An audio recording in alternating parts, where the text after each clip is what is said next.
A couple of weeks ago, we showed you how the Honda Odyssey had completely changed to stay competitive in the crowded minivan market. Now, one of the reasons the Odyssey was redesigned is this vehicle, the Ford Windstar. Introduced in 1995, Windstar was a solid minivan performer with a powerful Ford dealer network behind it. But eventually, the Windstar was also eclipsed by even better minivans.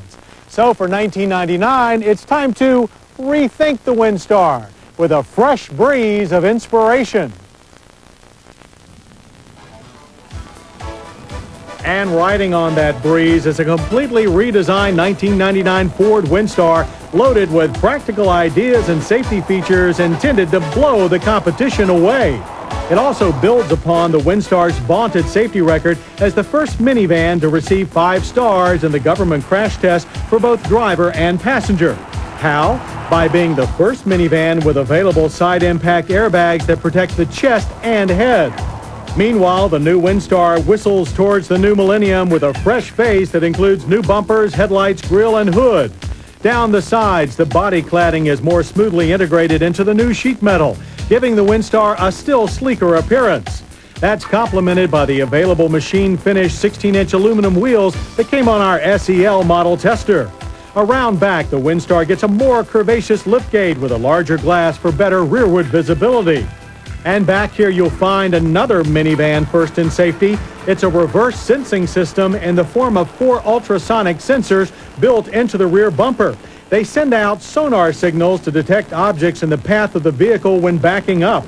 The sonar triggers a series of audible beeps heard only in the cabin, beginning when an object is detected within about 6 feet of the vehicle. Those beeps become a continuous tone when the object is 10 inches away or closer. A big addition to the convenience of the 99 Windstar is a sliding door on the driver's side. It and the slider on the passenger side can now be equipped with power assist and can be opened separately or together with the remote locking key fob. Inside, the power-adjustable leather-faced buckets on our SEL tester were most comfortable and supportive. They face a tilt steering wheel, which faces a redesigned dash that now includes a digital message center. To the right, the available AM/FM cassette CD stereo now comes with a larger face and a personal audio system. That allows passengers in the front to listen to one media, the radio for instance, while those in the back can listen to tapes or CDs through headphones. Just below are the clearly marked and smoothly operating climate controls, while overhead are controls to operate the power doors and the stereo for the passengers in the rear. And check out the latest conversation mirror for keeping track of what's going on back there. Second row seating in the Windstar comes in several configurations. Our SEL came with leather upholstered buckets, but a 2-person bench seat is also available and can be positioned or indexed on either side of the van. Second and third row seats are interchangeable and, like Chrysler, come with rollers on the bottoms for easy storage. The third row seat is also slightly raised for improved forward visibility. Up front under the Windstar's hood, engine choices remain the same. The base 3-liter V6 puts out 150 horsepower and 186 pound-feet of torque at 3,750 RPM and qualifies as a low-emissions vehicle. The more popular 3.8-liter generates 200 horsepower and 240 pound-feet of torque, among the highest ratings in its class.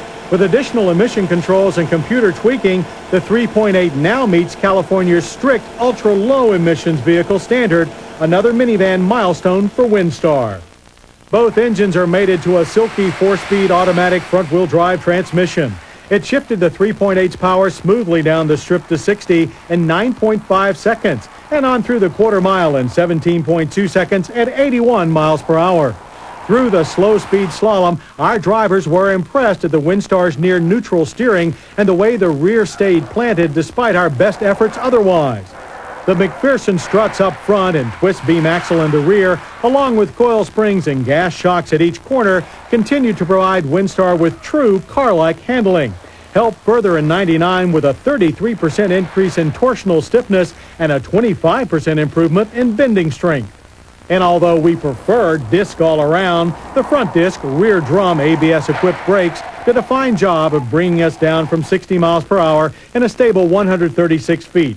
We did, however, experience some momentary lockup on the right side rear wheel. Windstar model designations have changed for 1999, although 4 trim levels are still available. The base Windstar model is a 3-door, 3-liter that lists for $20,800. The volume model remains the LX, priced at $24,240. A mid-level SE sells for $28,075, and the loaded SEL, like our tester, brings $30,995. A Windstar cargo van is also available. In the increasingly crowded minivan market, it takes real innovation to stand out from the pack. With novel features like the reverse sensing system, topping off dual rear power doors, and a complete overhaul of everything else inside and out, we'd say the 1999 Ford Windstar is indeed a fresh breath of minivan inspiration.